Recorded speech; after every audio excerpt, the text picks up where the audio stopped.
Are we ready to go? No, okay, well, great. All right. Well, good morning. To those on the dialing in, good afternoon and good evening to all of you, and thank you for joining USEA's Navigating the Nexus: New Horizons for Peace and Trade in the South Caucasus. The United States Energy Association is honored to host this timely and critical discussion. For an organization that's dedicated to advancing global energy security and connectivity, the developments in the South Caucasus are profound and important. The region today stands at a truly historic juncture. The recent peace declaration between Armenia and Azerbaijan, coupled with the landmark new transit route agreement, is poised to profoundly reshape the region's geopolitical and economic landscape. For a region long defined by conflict and division, these developments represent an opportunity to unlock immense potential. A new era of regional connectivity, economic vitality, and crucially, the promise of a durable peace are within reach. Crucially, this new horizon places energy at the very heart of the discussion. New transit lines and restored infrastructure could fundamentally alter regional supply routes, create opportunities for diversified energy connectivity, and strengthen the security of the broader Eurasian energy matrix.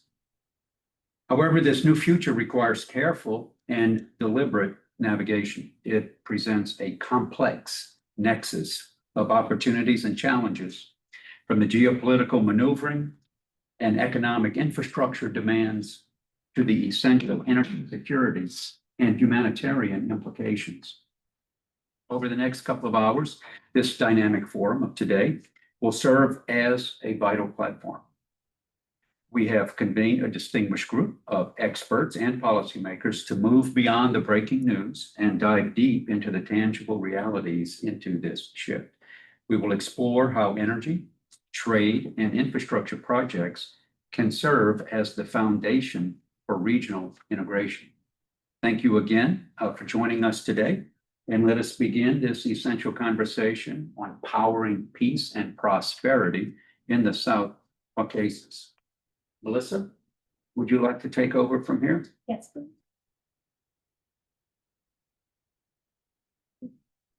Good morning, everyone. Thank you for being here. The government may be shut down, but they cannot shut down this critical event.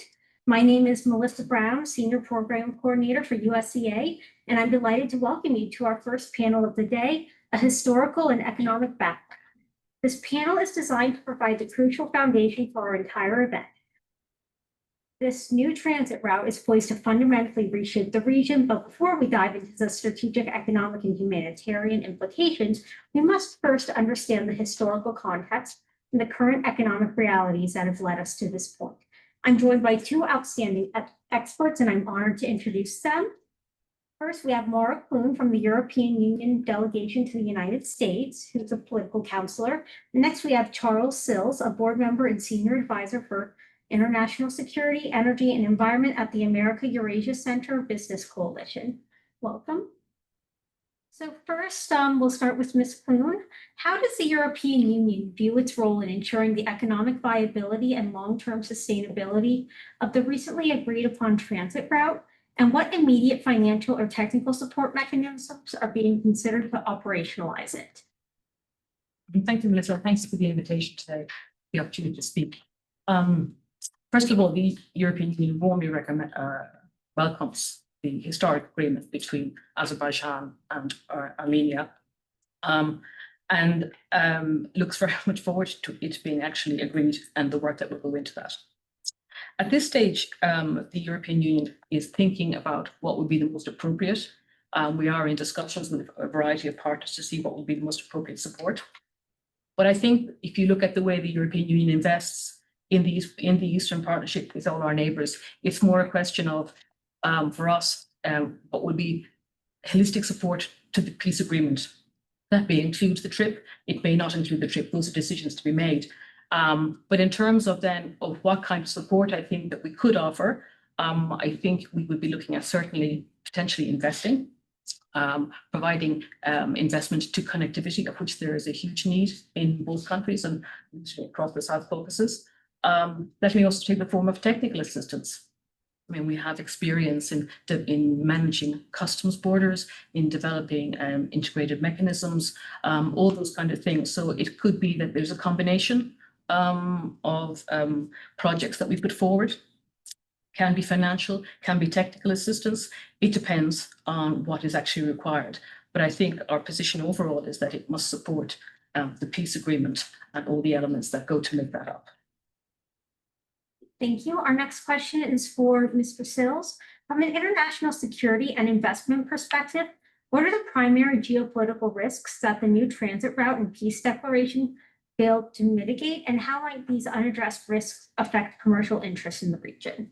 Thank you so much. It's an honor to be here.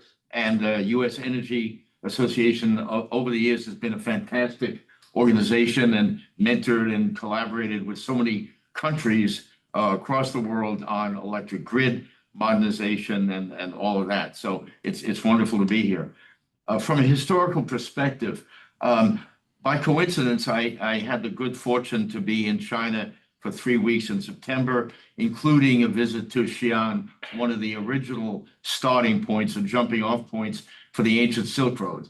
And over about 1,500 years, really 2,500 years, there has been everything from total conflict to total peace in the Caucasus area, especially peace for trade during the Mongol Empire, which for some time stabilized the entire route from China to Europe. And one of the objectives, of course, of this new TRIPP, the Trump Route for International Peace and Prosperity, going through Armenia, is speeding up the transit for especially containerized goods from China to Europe. And this whole reimagining of the ancient Silk Route. Geopolitically, I think one of the risks or unknowns here is what's going to happen in neighboring countries. I mean, adjacent neighboring countries in the region, especially Georgia. The increased violence of the street protests over this past weekend, just now, and the opposition to the Georgia Dream government. It's very difficult to see what directions this might take and how it might affect the neighboring countries, Azerbaijan and Armenia, et cetera, and whether Russia might intervene or might not. So these are unknowns. But I would say the violence in Georgia, the possibility of Russian intervention, although Russia is bogged down in Ukraine, we'll have to see. Great, thank you. And for Ms. Clune, just some historical context. Given the EU's extensive diplomatic engagement, what are the most critical historical narratives or legacy issues on both the Armenian and Azerbaijani sides that must be successfully navigated for this peace declaration to hold over the next decade? I think it's not just the European Union, but anybody who's ever dealt with any kind of conflict can understand that narratives matter, and the historical narratives matter very much. And they matter because they shape political elite, they shape media, they shape society, and potentially they can shape education and what generation. So it's very important that those narratives are addressed in a respectful way. A narrative it can also be, and it can be perspective, it also has truth in it. I think that's the first step. And then secondly, when we look at the issues, there are issues of people who've been displaced. There have been people who have been killed in many droves. We have to be respectful of what has happened in the past, the atrocities, the sacrifices people in the region have made. And we have to think perhaps, that perhaps there might be people displaced too who are looking for restitution of some sort. These are all issues that would be very difficult to be addressed, but they must be done in a kind of, how would we say, in an incremental manner and respectfully. Issues of cultural heritage, respect for churches, for cemeteries, those kind of things. And of course, then I think for both countries, there's the issue of their security. So, and I can only imagine that there's a level of distrust. So these are all things that we've seen in other conflicts, and these have to be addressed in a comprehensive, but in a rational manner. First steps could be on confidence building, on border management, for example, things like that. So there are examples from the past. There are no direct parallels. Of course, everything is different, but it's those kind of issues that we have seen in the past in Europe, in the Balkans. At the end of the day, issues that concern people, their heritage, and their perceptions of their history and what has happened in the past. Wonderful, thank you. And for Mr. Sills, on the economic opportunities, beyond mineral resources and energy, where does the most untapped or overlooked economic potential lie in the South Caucasus that the new agreements can unlock for international business coalitions and investors? Well, pretty much since 2015, petroleum international oil prices have been intermittently going down, which has spurred a lot of talk and some good action among these countries in the South Caucasus in terms of diversifying their economies. And I think one of the main areas of growth now is going to be the digitalization of the economies, especially as Azerbaijan has a program called IDEA, and they've already involved several hundred companies in teaching and actualizing digitized ways of doing business and spurring trade. And this is going to have, I think, it's going to be a little while, but it's going to have a ripple effect on the efficiency of the different corridors, the different trade and investment corridors, including the CTC, Trans-Caucasus Corridor, in terms of modernizing customs and transit and documentation and all of that. So I think this is one area that's going to get much, much bigger. It hasn't gotten much attention yet. Great, thank you. And the next question is for Ms. Clune regarding EU-Russia dynamics. How is the EU balancing its support for this new regional stability with the existing economic and historical influence of Russia in the South Caucasus, particularly concerning infrastructure and energy projects? Well, I think the starting point is to look at how the EU approaches its relations with its neighbours and its partners. We don't seek to displace, we seek complementarity, and we're seeking to develop, a network of pluralistic neighbours and partners. So we have to look, I think, in what it is how we set about that, and that is what we try to offer to our partners. Through that, in this particular region, the South Caucasus, it's the Eastern Partnership or the Black Sea Strategy. And these two policies essentially set out what it is that we would like to offer to partners.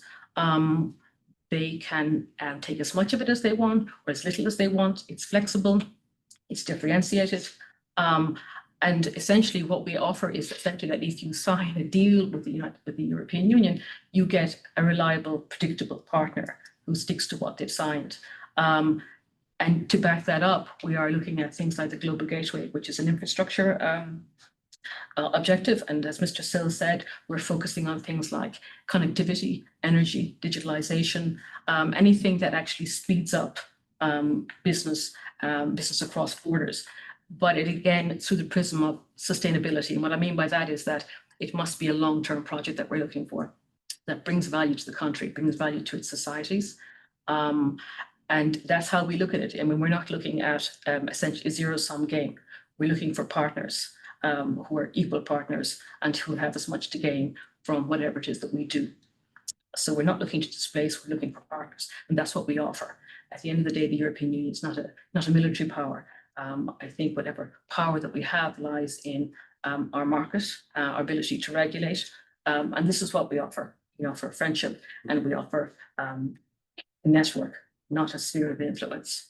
At the end of the day, we're not asking anybody to deal with us exclusively. Every country is entitled and free to make its own decisions as to who it wants to work with. But we offer what we think is reliability, predictability, and transparency. And that's how we set about our business, I think, with our neighbours and further out into the Caucasus and Central Asia. Wonderful, thank you.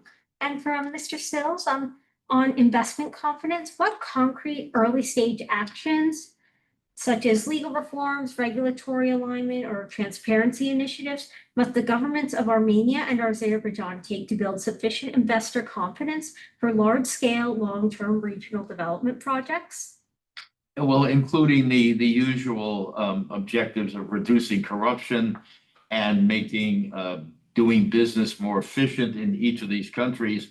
Another big player and another factor is, you could call it sovereign support. And in this case, we have to look at Turkey's positive contribution so far in terms of investing in infrastructure and building out the infrastructure in the whole area. They built essential tunnels and bridges already since the early 2020s. And this has gone a long way. And there, of course, they have extremely capable construction companies, infrastructure management teams. And so the fact that Turkey is a big presence there, is right there, and is supporting all of these new transit corridors, I think is really important for investor confidence that there's a major government player, if you will, that's going to support these actions. It's not just left up to the smaller countries in the area. Thank you. And this question is for both of you. Just drawing on your respective experiences, are there historical or contemporary examples of successful post-conflict economic engagement, either in Europe or Eurasia, that offer a realistic model or a clear cautionary tale for the South Caucasus to follow? Whoever wants to go first. Well, perhaps I will. I mean, the European Union itself is essentially at its core, and it's certainly at its genesis, a peace project. You know, it started off with trying to have a common market for coal and steel, which at the time were considered the inputs for war, if you consider the history of the 20th century. And from there, it has become what it is today. So now, I mean, that's perhaps an extreme example, but I mean, but it is a concrete example, and that's where it started. I think perhaps more contemporary and is the Western Balkans, also, racked by conflict throughout the 1990s. And what we see today is we do see cross-border trade, we do see regional energy markets, we do see stability and reduced conflict. That's not to say that all the issues are gone away, they're not. But what we do see is from those countries and governments that have tackled the issues of reconciliation, we do see huge improvements and a far more forward-looking, confident and economically sound region. So I think both of those are well merited for, even though they're not direct parallels, of course, nothing is, but those are quite concrete examples, I think. And then there's some situations which are just beginning to take on the aspect of permanence. For example, in the Mediterranean, shared oil and natural gas resources. And again, this is a work in progress, but you have the possibility of collaboration between Morocco, Egypt, and Turkey, and even Israel, if the whole Gaza situation could ever calm down, hopefully, prayerfully. But this is a growing collaboration with the new natural gas and oil resources in the far eastern part of the Mediterranean that could well bring a lot of prosperity to these littoral countries in the Med. Great. And our last question for this panel, just defining the success of this agreement from your respective vantage points, political and diplomatic for the European Union, and security and business for the private sector. What is the single most important economic indicator that will define the success or failure of this new era over the next 5 years? I'll go first. Okay. I think, again, America, the Trump administration, is a huge factor. And it's the Trump White House that has broken this peace accord. And so the indicators will be whether U.S. companies actually follow the peacemaking initiatives of the administration and go in there with investment in critical minerals, et cetera, et cetera. So that's what this corridor is supposed to engender and energize. And so if we see this happen, again, it'll be good for the U.S. in terms of presence in the area, in the whole Caucasus area, and Central Asia. And we'll have to look and see. I hope this will take place. I think from our perspective, one indicator could be trade flows. I mean, peace agreement, the declaration signed, all aim to bring an end to the conflict, to open borders, not just between Armenia and Azerbaijan, but also with the neighboring countries. And Mr. Sills referred earlier to what Turkey is doing and what a power that is in the region. And the reason I think trade flows are important is because they're just not because they're obviously raising incomes and GDP, etc., but they're a proxy, as Mr. Sills has said, for investment, that investors feel confident that they can invest with rule of law and transparency and good governance. And if we're looking 5 years down the line, hopefully with a peace deal that it has, is well embedded, we can look to trade across the Caspian into Central Asia, all the way to Europe, the middle corridor. So I think it could be an important indicator, and it means that this peace deal is well bedded down and is bringing benefit to both Armenia and Azerbaijan. Well, thank you so much. And while we finish this panel a little earlier than usual, would you be open to taking some questions from the audience? Sure. Sure. Anyone have any questions? Yep. Hi, I'm Bob Hershey. I'm a consultant. What do you expect to happen next in this?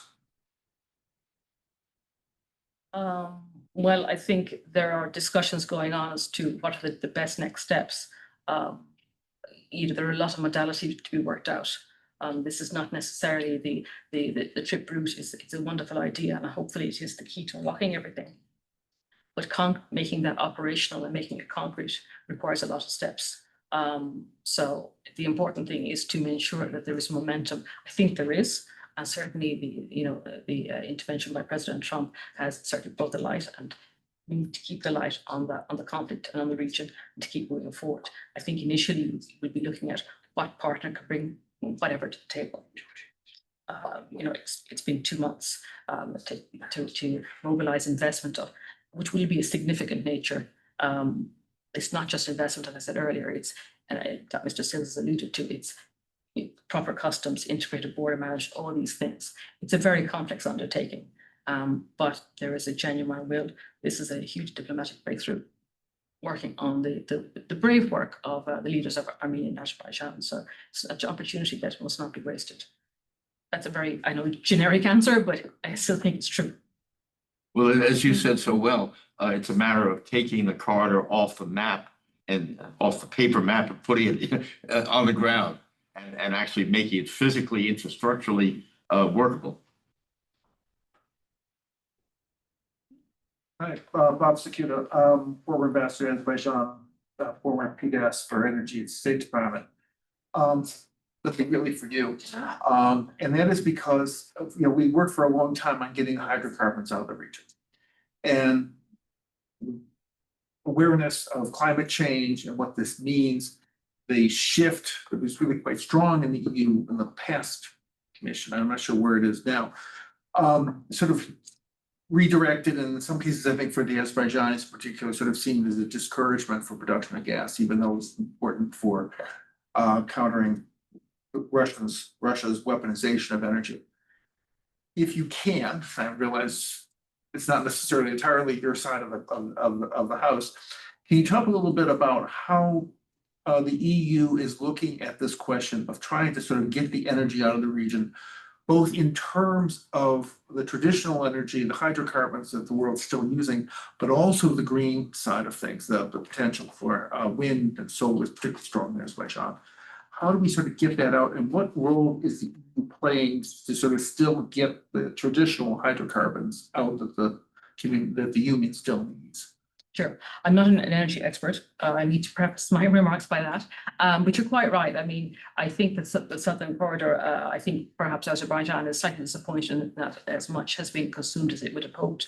And that certainly has to do with the change in green policies within the EU. I don't see those green policies going away, to be perfectly honest. And I know that there are certain, for example, the European Investment Bank is no longer able to invest in traditional fossil fuel hydrocarbon But there are other avenues. The European Bank for Reconstruction and Development can still to work on that. Of course, we're also trying to diversify where our energy comes from for obvious reasons. But I think that we look at it in terms of that, as you say, we're looking for sustainable. And this is what the Global Gateway project is about. It's about sustainable green corridors, green energy. And indeed, actually, I think I read this morning for the first time since 1945, that solar energy is past coal as the major supplier of energy for the world. By 1%, I'm not going to over-egg this, but still, you know, I think it's the way it's going. And this is what we're looking for in our Global Gateway platform, is to build on that. And I think, to be perfectly honest, if you're looking at the likes of Armenia, Azerbaijan, I think diversification could be to their advantage as well. So we will, which goes back in a way to the first point, when we're looking at projects that we will probably, but I think we will be looking for will be sustainable projects like that for green energy, the blue economy in the Black Sea. So our focus is very much on that and how we can concretize that. So that hasn't changed for us. I do want to add real quick, former Ambassador Sakuda will be delivering the keynote at the end of the event, so we have that to look forward to if we stay for the duration. I saw a question back there. Oh, hi, Jessica West, Tetra Tech. It's great to be here. I was just curious about what you see as perhaps regulatory roadblocks or other business inefficiencies that might be a deterrent for further private investment in the region in a variety of infrastructure areas, and that might impede on that trade flow growth. Just in your opinion, is there anything immediate that needs to be addressed? One of the areas is apparently the very rough seas, the rough weather in the Caspian in the summer. And so sometimes the transit takes 20, 30 days just because the weather hasn't cleared. So you can't control the weather, but maybe you can build more efficient or more stable, maybe catamarans or large trimaran, freight, cargo, container ships, that kind of thing. That takes investment. It takes a year or two to build at least, if not more. But I think these climate, weather related infrastructure challenges are paramount for getting these transits to go faster. It's not so much regulatory, I think, at the moment, although that always comes into play, and that's part of the agreements that are going to mitigate those blockages. But weather right on the ground or on the sea rather is important. Any more questions? Yes. Hi, Alex Croucher with the U.S. Energy Association. Following up on the ambassador's question, what role does CCUS play in potentially answering that? I'm sorry, what role does? Carbon capture and storage. I think this could be in play, especially, and you can speak to that more than I can, but forwarded or backed by the EU, because again, the green sustainability parts of investment protocols now that the EU is involved with, I think are very important in trying to build out carbon markets and carbon credit markets. And I think this is a great incentive, obviously, to all wind, solar, even tidal, talk about the Caspian Sea and the Black Sea, tidal energy success in developing and investing in. But so I think there's a lot of room here. I'm not, you know better than I do where that is right at the moment. Actually, I don't, I'm afraid, I'm not an energy expert at all. But I mean, if I can go back to my previous life, I was at the E-delegation in New York. And it's very clear to me that the whole issue of sustainable development and climate change, this is not going away. So we're going to have to adapt. This is very crucial to all our partners. So we're going to have to adapt, and whatever mechanism in place will have a role to play. Now, I don't actually know anything about the US mechanism, but I think that renewable energy, green energy, certainly is the way we're looking. And I think that even for partners in the region who may be oil wealthy or harbor, fossil fuel wealthy, I don't see really us going back from that position. That's as much as I can say on our side. Any more questions?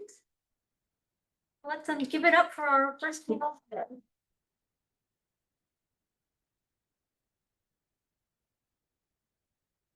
We are a bit ahead of schedule, so we'll do our next keynote conversation, which covers the energy impact and geopolitical opportunities in the region. People could come to the stage. We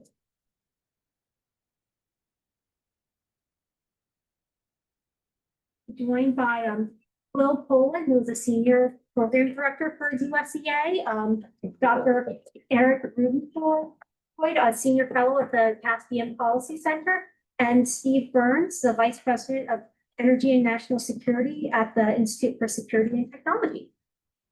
Well, thank you, Melissa. Thank you for all for coming out and for coming out during the shutdown. I'm Will Poland. I'm a senior director at USEA. I'm getting over a bad cold, so I'm going to keep my mask on to keep you all protected.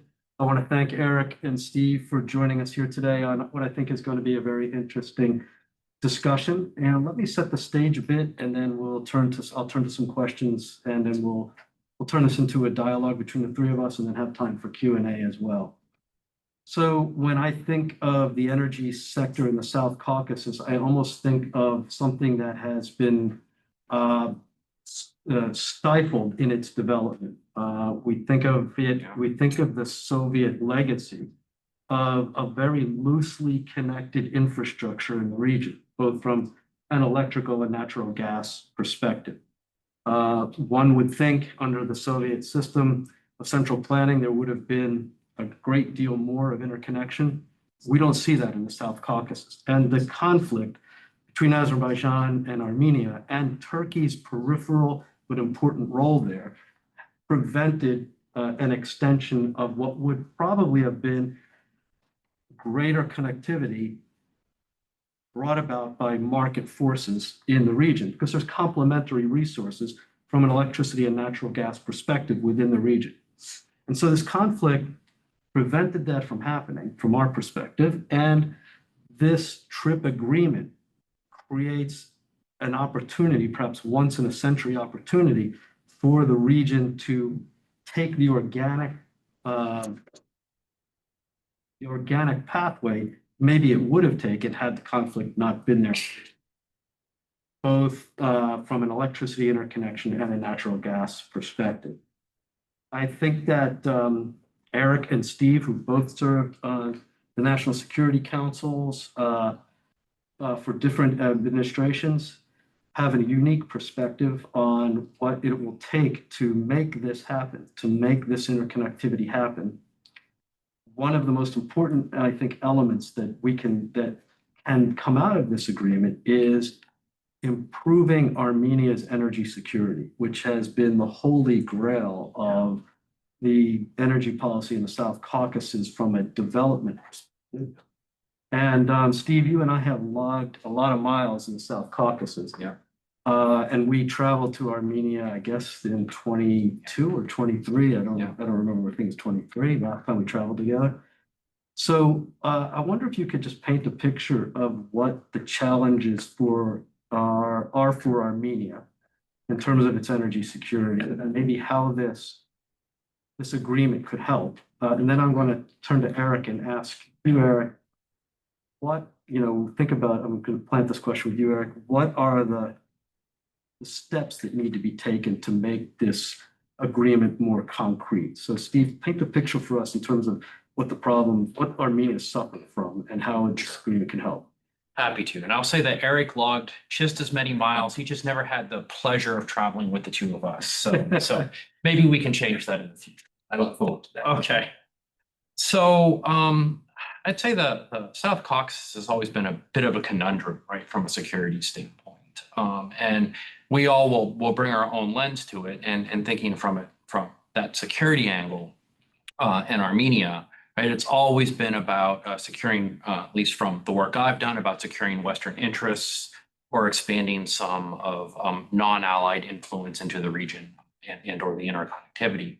And when you look at a country like Armenia, right, it effectively had closed borders on the east and west, which left north and south as the two options for it to go. And then Obviously, there's the alignment with Iran to the south, with the gas for electricity swap.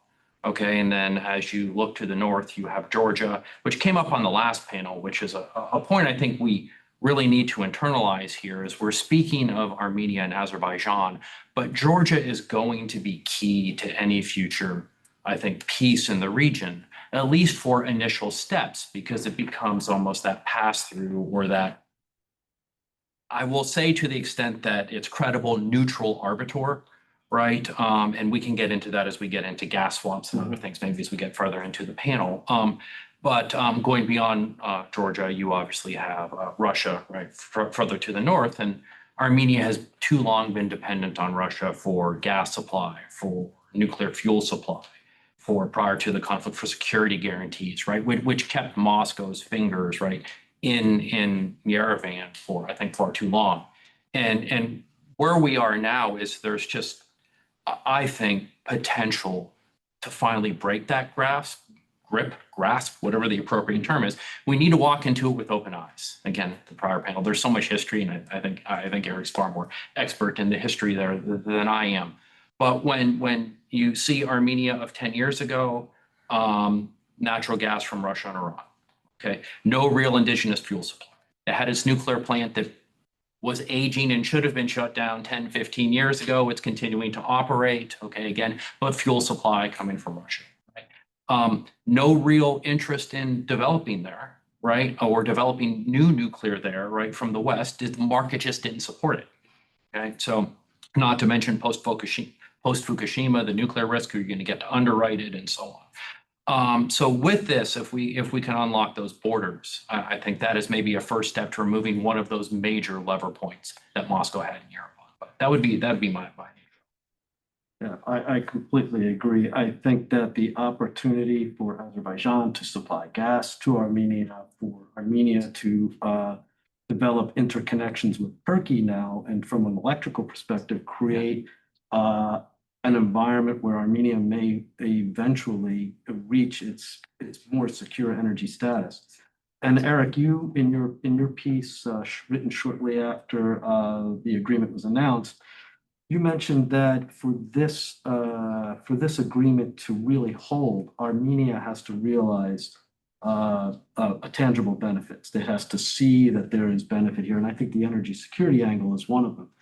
But before we get there, what your piece outlines so well some of the essential things that have to be done to move this agreement forward inside of Armenia. Can you elaborate on that a little bit? Sure. I think as you look at the players, the region discussions that we've had so far, there is a lot of history, but I think we've seen the Prime Minister of Armenia, the President of Azerbaijan meet at an increasingly frequent rate over the last couple of years and have gotten to a point where they are comfortable with each other to actually be able to implement this agreement, which was enshrined here at the White House. And as someone raised the question, well, it's only a framework. It's not really an agreement, and yet President Aliyev said at the time, well, we're doing it here at the White House. We're not going back. And I think that to a large degree speaks to the political mentality of the leadership of both these countries. I heard Prime Minister Pashinyan make the comment, well, we're free of Karabakh now, and we can move forward. And I think that's a mental shift that these countries their leaders are making. And yes, the populations in the countries have perhaps some shock a little bit at the pace of change, but we're discussing here Armenia, Azerbaijan to a degree, but you have to look at Georgia and you have to look at Central Asia and Turkey as well, because the changes that are being driven in the Caucasus at this point, in large measure, are being influenced significantly by what's taking place in Central Asia. The countries of Central Asia, the C5 as they call themselves, have banded together and basically created a middle corridor for transit of goods across the Caspian, across the Caucasus, and onward to Europe, largely driven by sanctions that have been imposed on Russia after its second invasion of Ukraine. And there's strong incentive for them to move goods across the Caspian.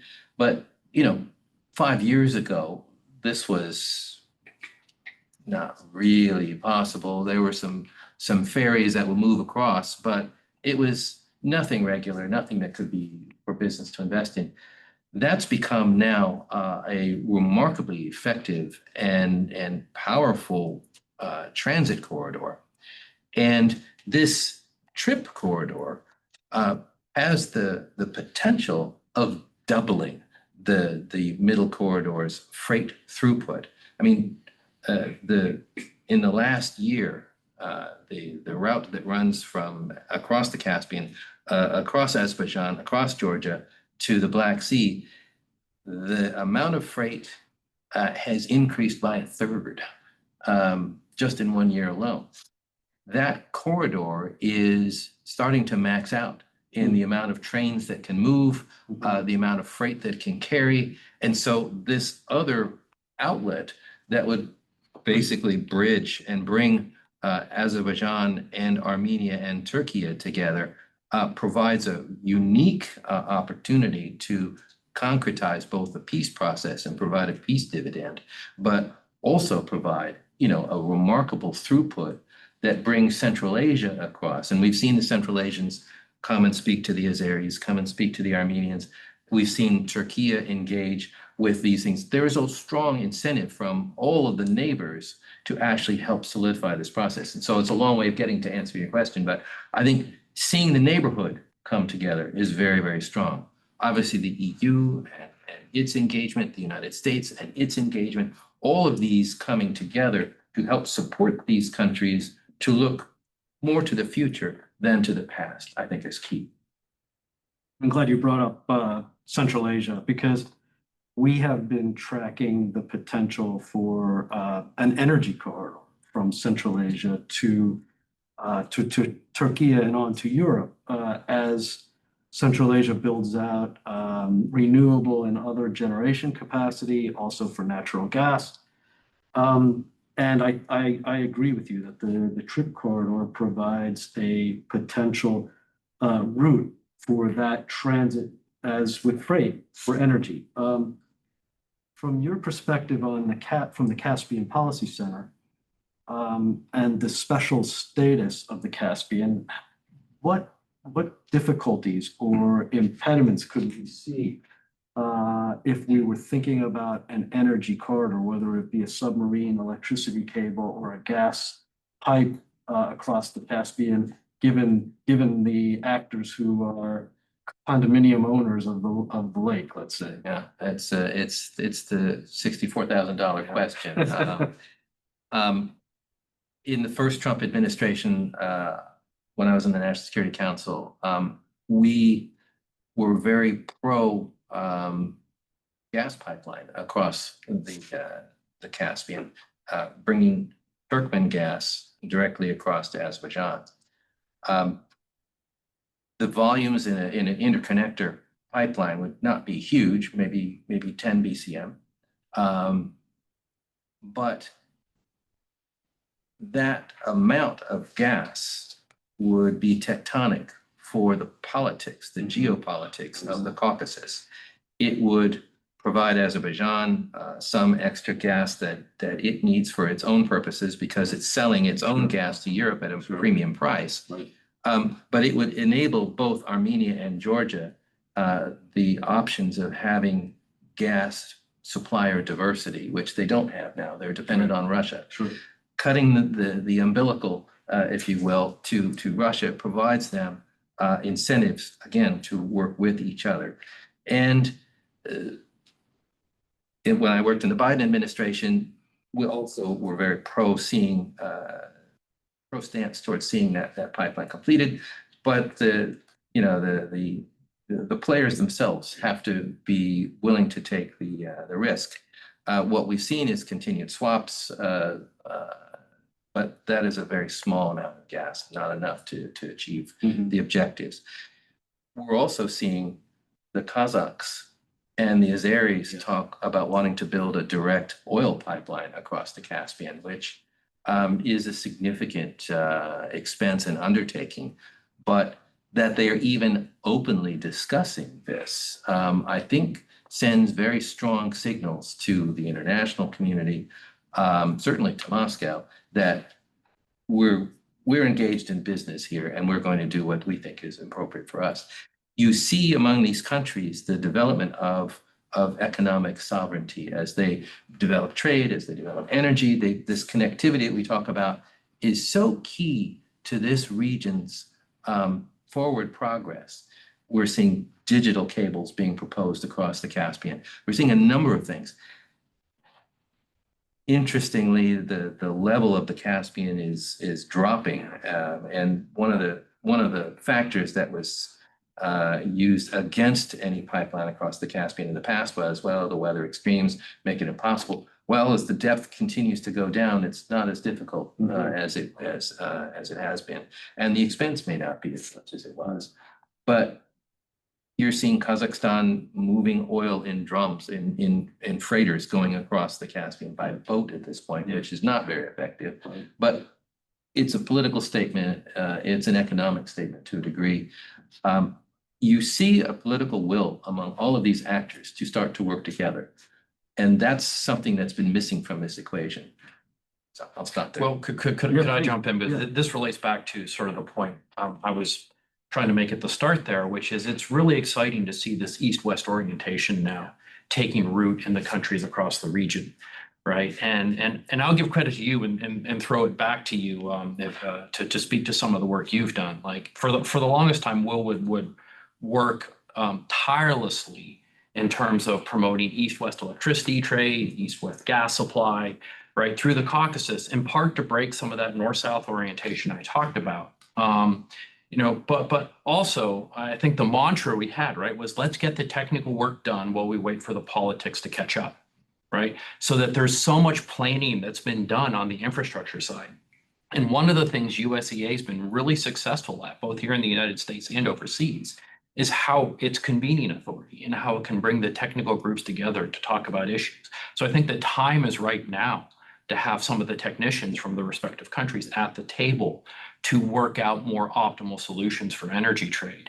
So I think it would be self-aggrandizing if I went too much into some of the work that him had done. But so Will, I'll just drop that on you and leave that for you to get into. I don't even know what to say about that, but I will return. Steve and I have a mutual admiration society going here. Okay. Because, I worked with him for 20 years, 15 years. 15 years. And he gave USEA as one of his contractors when he was with USAID, a big role, not to hang ourselves with, but to give ourselves a lot of play. And we often looked at things from a long-term development perspective, 15, 20 years out, that seemed politically impossible. But if we were able to get people around the table on a technical issue and establish some confidence, things happen. And a good example of it was our work in the Balkans, when we convened a transmission planning working group in the Balkans immediately after the cessation of hostilities. We built cooperative models, we did planning, and we generated over $1 billion of investment among countries who had several years earlier been firing missiles and fighting each other. So thank you, Steve. I appreciate that. I think you're right. And in the handout that I gave you, there are 3 potential interconnections that I think would benefit Armenia and Azerbaijan. And we're proposing to support that. And I think the time is right to bring people around the table. And that's just what I wanted to ask you, Eric, is, you talk about confidence building measures being important to solidifying this agreement. And I think technical projects like the ones that we're proposing here can do that. If we can get engineers around the table and agree, promote them policy. What other confidence building measures are necessary from a political, regulatory? What does Armenia need to do, for example, constitutionally, to show Azerbaijan that it's serious, and within Armenia to show its public that it's ready and capable of engaging with Azerbaijan and Turkey in that sense as well. I think there's a lot of, well, there are a lot of questions about this and a lot of concerns. But that said, 4 years ago, no such thing as a middle corridor. Now it is actually a booming trade corridor. There are things that we said would never happen or wouldn't happen in our lifetimes or not for a long time. And they're all on the table these days. Armenia, Azerbaijan, this isn't going to get reconciled. Just there are too many deep things. It's being reconciled geopolitically. That is, I think you're right. We're in a historic moment in time where things can happen. I worked for OSCE and engaged in peace process in the Balkans and confidence building measures that were necessary there. Part of it is just simply getting countries willing to take that next step forward. Yes, the Azeris have said that there must be a change in the Armenian constitution, which there's in the preamble, there's a reference to independence, pre-independence declaration talking about unification of Karabakh with Armenia. It's a moot point geopolitically now, but in terms of for Azerbaijan, it's a key element of if we're going to do all of these investments, if we're going to move forward, what we don't want to see is a post-Pashinyan political leader come in and say, well, all of that's by the wayside, Karabakh is ours. This is the differences between the countries. I worked in OSCE for 10 years, and this was always a challenge where you had the commitments of the organization surrounded territorial integrity, but also embraced national self-determination. And the two never met. Traveling to both capitals to try and resolve what is an unresolvable conundrum, and then with Moscow stirring the pot to try and pit the countries against each other. Yeah, what do you do? Well, both countries are tired of Moscow's bullying tactics. Both of them have agreed that they need to move forward together. For Armenia, you're absolutely spot on. The idea of energy sovereignty is absolutely critical. This trip corridor is not just a rail line. It's also an electric line. Correct. It is a gas pipeline. It is an oil pipeline. Oh, it's a digital pipeline. They are looking to throw everything at this to bring these countries together, to link Turkey across the Caucasus to Central Asia. It's a huge undertaking, but an absolutely vital one that will help cement, I think, certainly economic prosperity for both these countries. Armenia has been, as you said, blocked off, but looks to find a way to engage with Europe. We've seen Turkey looking forward to engaging with Armenia, because all of these communities, frankly, will benefit from working with each other. And I think that is the kind of the momentum that needs to keep feeding this process.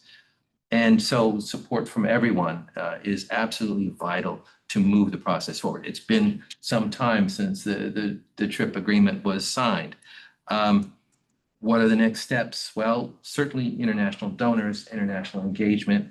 The US doesn't have the soft power tools that it used to have at USAID that we know so well. But what you are seeing is engagement of a different kind through our exchange banks and other development tools that are looking to directly fund projects and to encourage business to come into the region.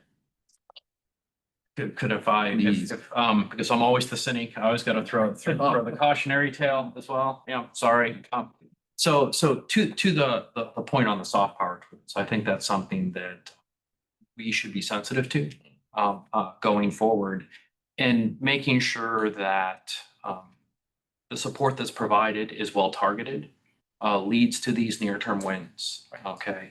This is the last time I'll go back to the north-south orientation, I promise, right? But I can speak for the longest time. We had export credit agencies, certain development banks and such that were really focused on supporting Armenia and Azerbaijan, trying to link Iran and Russia, right? Because the projects were bankable.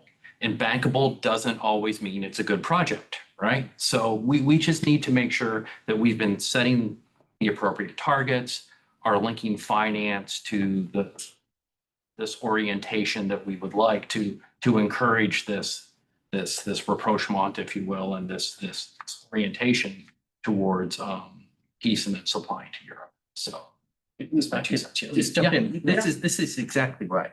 There's been a lot of sort of looking at orientation and what about Iran, what about Russia? Yeah.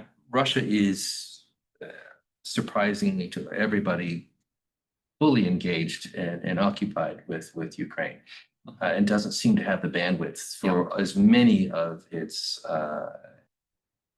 efforts to engage with these countries as we've seen in the past. Iran has been engaging a lot with Yerevan, and there seems to be a little bit more comfort than through the initial press releases that came after the trip was announced. So there seems to be some rapprochement there. Yeah. One of the things I think that is so exciting is to see that the countries that Azerbaijan is investing its own funds into stabilizing this corridor and making investments. And you see the Central Asians investing their funds in this broader middle corridor with both sides. We saw a deal at the UN General Assembly for WebTech. Locomotives, which will help move freight through this region, and rail improvements, which will move freight through. These are the kinds of things that I know the rail connectivity, basically what has to be built through Armenia has to be fully constructed. It's been totally torn apart, but it's not that far. And the conservative estimate is, well, it's 3 years to complete the whole thing. I know the Azerbaijani portion up to Armenia is complete. The route through Nakhchivan is already underway, and I think if there continues to be incentives and encouragement for these countries to work with each other, may see that timeline expressed significantly, because you don't need a tremendous number of bridges and tunnels in order to make this work. You're reconstituting what was a rail line. And then with that, then you start to see the other benefits, the pipelines and the electric lines. Central Asia is looking to market its uranium resources. And I'm even hearing discussion about, well, maybe enrichment somewhere in Central Asia might make sense. We're a ways from that, but you never know. But certainly being able to assist Armenia in securing alternative sources for its nuclear fuel, again, that it can choose, that it has the ability to choose, I think that becomes very important. I love that you characterize the corridor as not just a rail corridor or a digital corridor or an energy corridor, but it's all of the above corridor.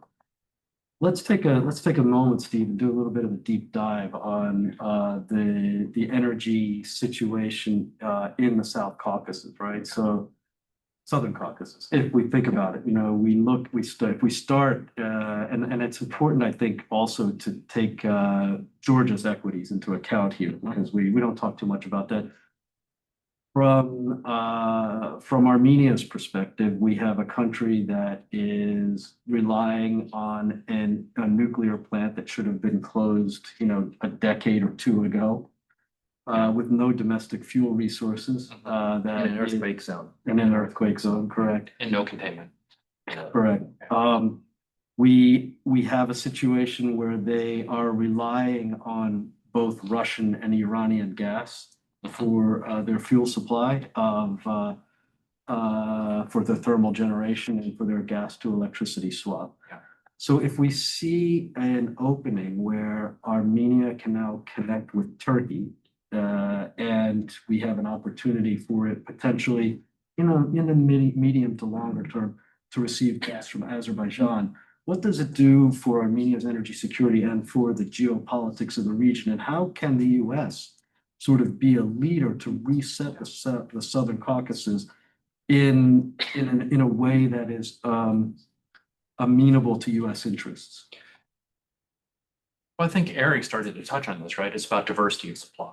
So it completely, resets the narrative and the dependency tree for the respective countries. Honestly, I think Iran has been a good partner to Yerevan from an energy perspective for years. Yeah. When Armenia has no outlets, east or west, right? And supply from Russia through Georgia is constrained. Iran has been more than willing to and take effective losses on the gas for electricity swap, right? Through Armenia's southern border.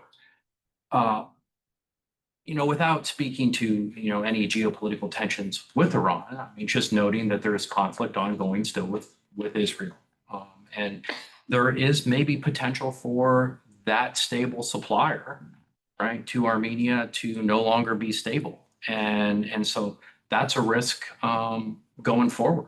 The problem with the nuclear supply is it's a big supply, at least for that market size, okay?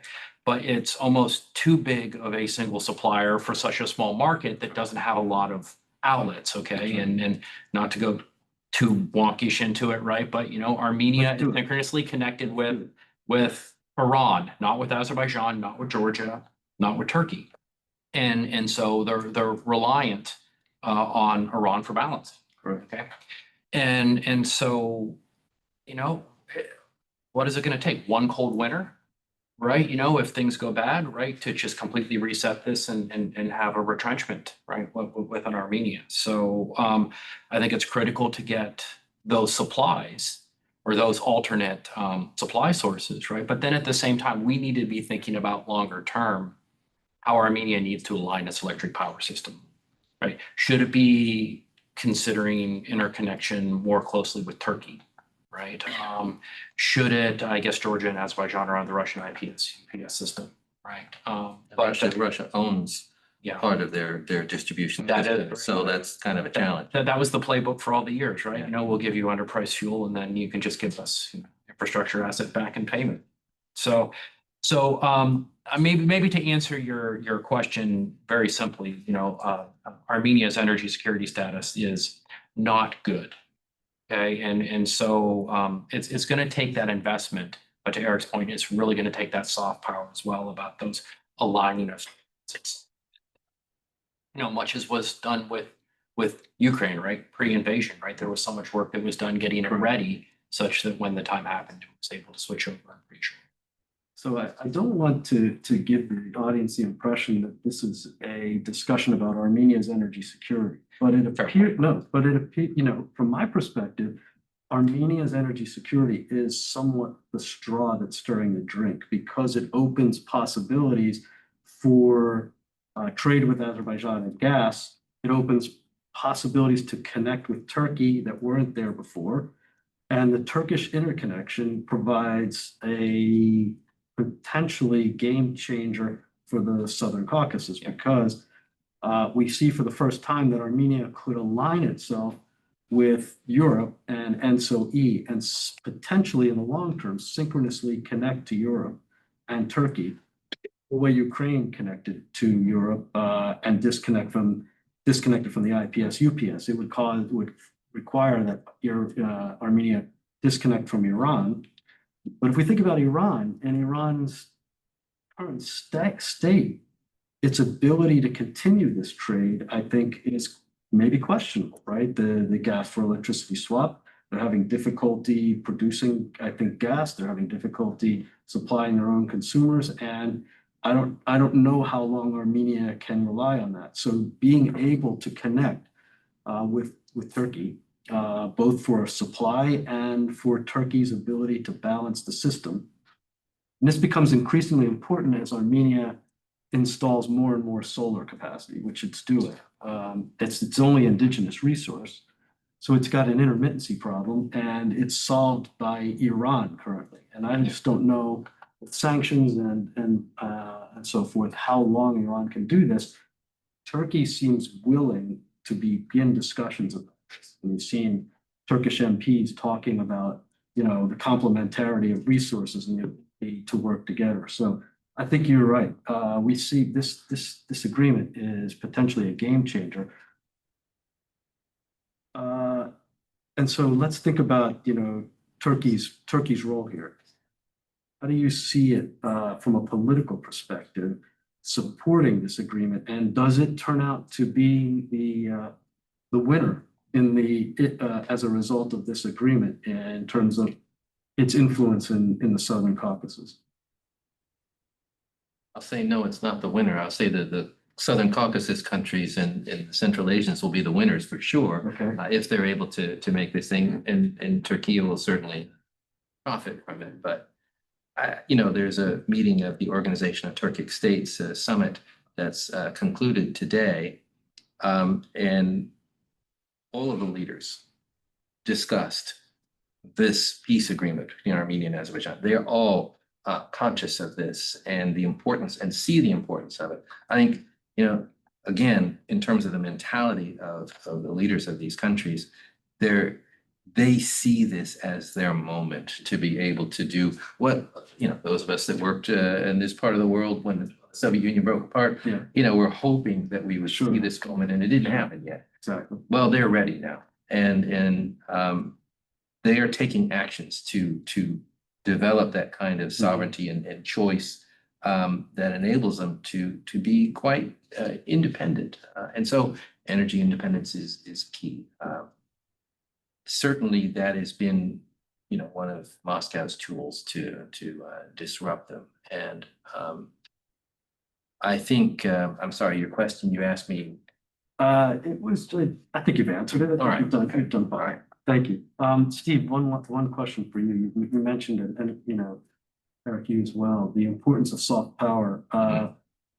What levers of soft power do we have remaining that we can apply to help President Trump's initiative here take hold? And here I'm thinking about what you said earlier, where USEA often practiced let's do the nitty-gritty technical work, build confidence, and provide options for policymakers who have to make the tough decisions. We practiced that with you for 30 years. What levers do we have now to be able to do that, or do we not have any? There are still levers. I think I alluded to some of the investment options, right, coming out of DFC and others that could be used. There does, I think, need to be a stronger conditionality almost applied to that finance than maybe we would have done in the past, okay, about it being aligned with what we want to see in terms of this process. There are still assistance programs, right, that do run out of the State Department and elsewhere. The IFIs are active. I was looking for our EU colleague. I don't know if she's still here, but no, the EU still does have programs available.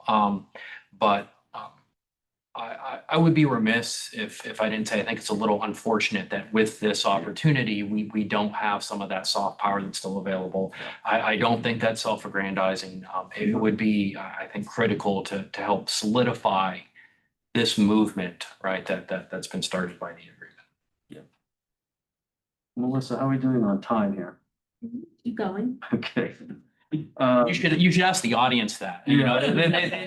For us to say. Right. I'll ask one more question, then maybe we'll take questions from the audience. To both of our guests here. What do we see from an energy or from an infrastructure perspective that U.S. businesses can contribute and benefit from the agreement? And how can US business solidify and support the goodwill that we see emerging in the region? Let me go first. I can say a little bit. One of the walls I think Will and I would beat our head on constantly over the past couple decades was this issue of how do we get Western investment into the countries that we're working in. And I would often have to explain to newer foreign service officers out in the field, it's not that you're not doing a good job in terms of promotion. It's just that the returns in North America and Central Europe are so much higher for so much less risk, right? So it's about making the juice worth the squeeze, if you will. And I think that is something we just might have to accept, is that there's going to need to be some incentivization, if that's a word, okay, in terms of getting Western countries interested, right? Or Western companies interested in the region, okay? In terms of working with host governments, in terms of selecting projects on best value, not lowest cost. Okay, some of those standard issues. I would actually almost throw it out to Ambassador Sakuda. I'm sure he dealt with that a lot in country. I can't see his face right now because of the way I'm aligned. So either I caught him unaware or he's just shaking. It's like, yeah. But anyway, so there's the U.S. definitely and Western companies definitely have an advantage, a technological advantage in terms of transmission and distribution. Okay. I think it's those high-end services that we want to be focusing on. We shouldn't be chasing after road construction or some of the more basic construction projects. That also provides, I think, a local labor source as well, if you leave that to some local firms, obviously with the appropriate anti-corruption safeguards. But I don't know if you want to completely disagree with what I said. No, Yeah. I think that's exactly right. We tend not to do infrastructure per se, although some companies, some US companies do, but the soft infrastructure that helps harmonize trade, customs agreements, the digitalization, those kinds of things. The region, the South Caucasus, Central Asia, they're all looking at AI. They're all looking at the promise of being able to access savings of great magnitude of scale by moving to new technologies. Arguably, Russia and China had large influence on South Caucasus as well as Central Asia, offer their own models and their own packages. But I think the United States can offer more.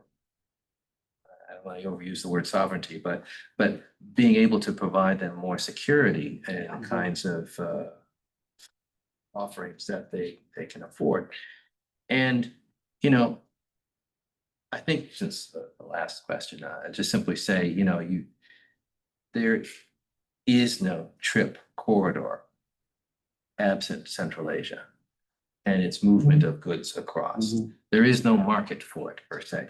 I mean, what we've seen happen in Central Asia is the countries of the region have started trading with each other for the first time ever because of sanctions and sort of this forced need to redo their markets.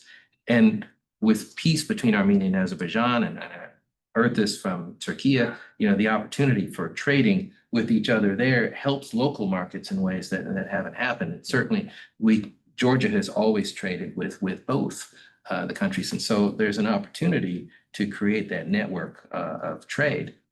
But opening up this trip corridor in tandem with the middle corridor that runs through Georgia is a huge pull and draw that enables the strategic minerals, rare earth mining from Central Asia to have a payout. You can actually move it westward and you can actually sell goods from the region, be it energy, of whatever persuasion that's coming across at global market prices, at prices the market deems fair, as opposed to being prisoners of the existing infrastructure that other countries, larger neighbors control.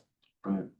I want to just close on a thought that both of you alluded to in your comments, which is sort of I'll say softer infrastructure. So I think as in any region, but with this region in particular, when we see greater connectivity of networks, whether they be energy networks or rail networks, we're going to need to have greater control and greater visibility of traffic on transmission networks, for example.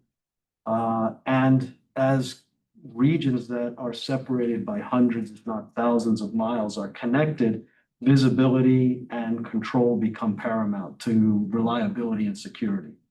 And I think here is where the US really has an advantage, because we have developed a world-class set of technologies that give grid operators the visibility of networks that they didn't have in the past. We're combining that with AI, and we're using that to control flows of electricity in ways that we hadn't been able to before. And if you're going to bring electricity from Central Asia all the way to Turkey and Bulgaria or Greece, you're going to need to be able to control it in a way that it doesn't overload networks, cause outages, and create commercial uncertainty because of technical unreliability. And I think that's where our industry and our companies can have an advantage. And honestly, I would welcome the Trump administration's support for that by fiat, if necessary, to bring it to the region. Because I think without it, we will not see American businesses there for the reason that Steve said.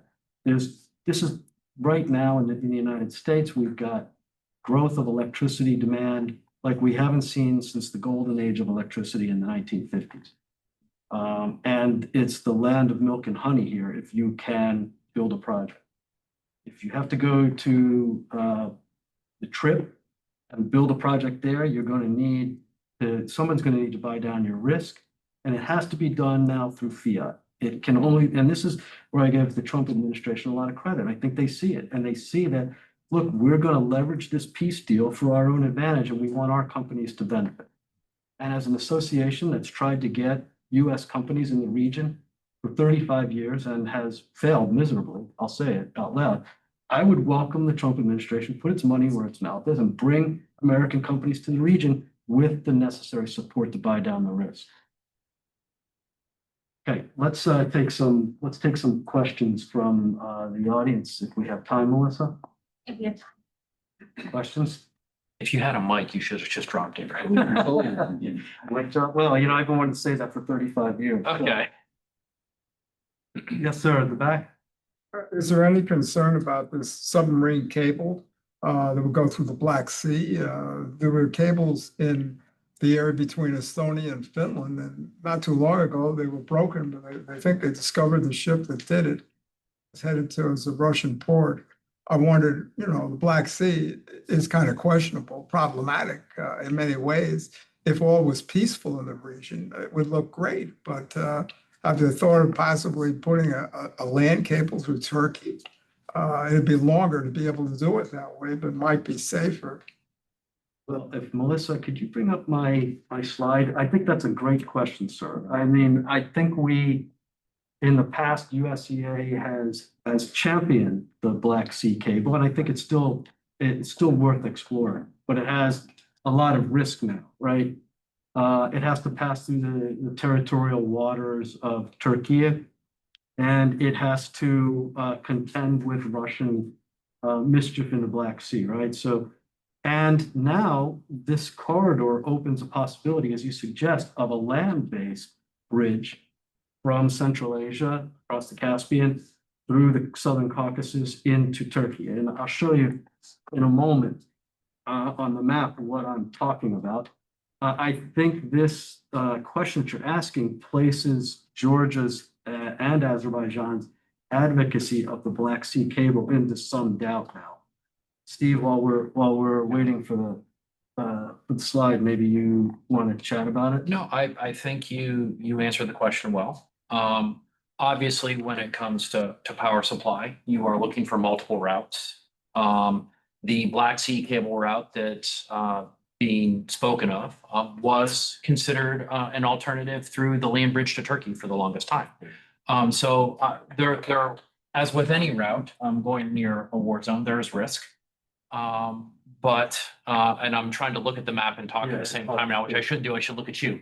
But I would think that given where that cable is going, given I would say I'm a little less concerned about the risk perhaps than others. I just don't think it would be in Russian interest to mess with that cable too much, and I don't think it would have that much of an impact. But I think that, so what we're talking about is a cable that comes out of Georgia and crosses the The one that Black goes Sea to Romania. to that connect to proposal. Romania. I think that's what you're referring Yeah. to, sir. And it's a deep cable, water cable. deep sea cable. It's got a across a long distance. Now, if we're talking about getting the same electricity out of, say, Azerbaijan, which is the exporting Yeah. in forgetting about Central Asia for the moment, Azerbaijan with its surplus generation capacity can supply Turkey and can enter into power purchase agreements with Europe.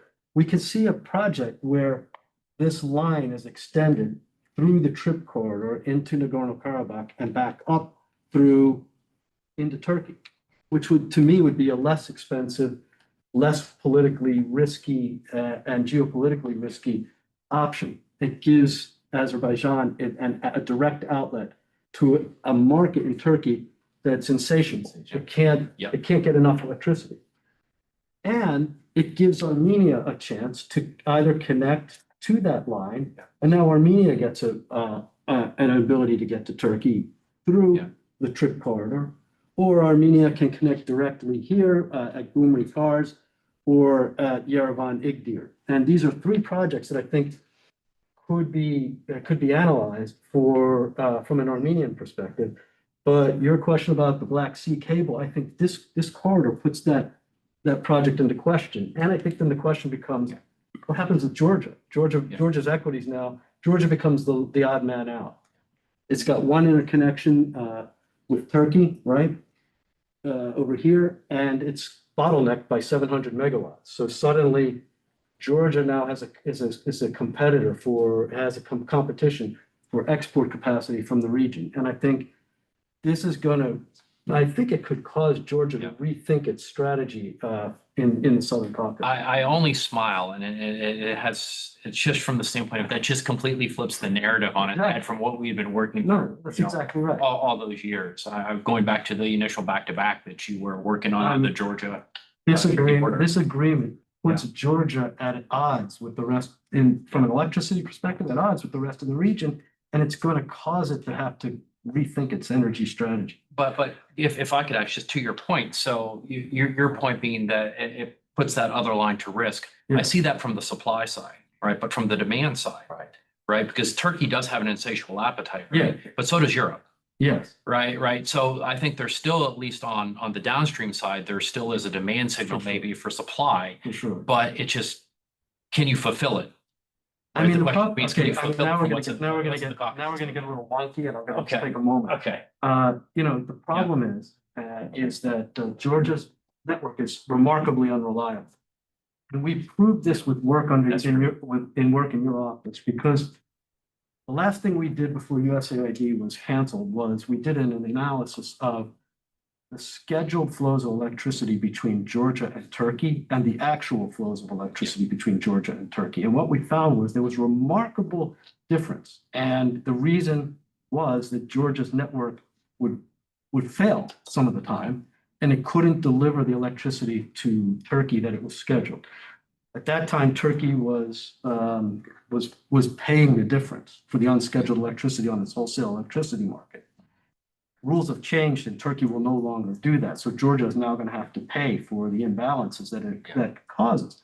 So the question is, can Georgia be a reliable transit path for greater electricity flows from Azerbaijan or Central Asia to Europe? I mean, that's a question. I don't know that we have an answer to it, and it's certainly more reliable than a non-existent path through here. But if this path opens up, it will present competition to Georgia. And I think to the point, then I'll stop if you want to jump in, right? But again, we allude to Georgia. We haven't talked about it so much, right? Exactly. Georgia's not a really great energy supplier either, right? You know, the bulk of its generation is hydro oriented, okay, which is generally seasonal. Okay, and so Georgia's place in all of this is as that transit pathway, right? Yes, You know, exactly. and for the longest time, right, it was like real estate. They had location, location, Right. location. Right. And as you're saying, that's a little less strong now. But I don't know, Eric, if we have kind of. Yeah, just to fine point, you know, it's a great question in terms of the vulnerability of infrastructure to meddling from Russia particularly. If you think back to the Baku Tbilisi-Ceyhan pipeline, it was always a concern that Russia would blow it up and something would happen, and it moved forward. The Southern Gas Corridor, you know, the Clinton administration pushed the one, the Trump administration actually helped push, solidify the other. I think if we're looking at something that the United States can do is to actually stand by and actually to reinforce the US support for in tangible and intangible support for these kinds of energy connectivity that links these regions and basically links Central Asia to the Caucasus, to Turkey and to Europe. Well, I don't think I could have wrapped it up any better. So thank you for that. I want to thank our guests for an excellent discussion. I think we could have gone for hours. And so we'll just have to end it here. Melissa, thank you for the opportunity, and please give our guests a round of applause. We are closing with a keynote from former ambassador to Azerbaijan, Robert Sakuda, who will be talking about how we can build a lasting peace in the South Caucasus.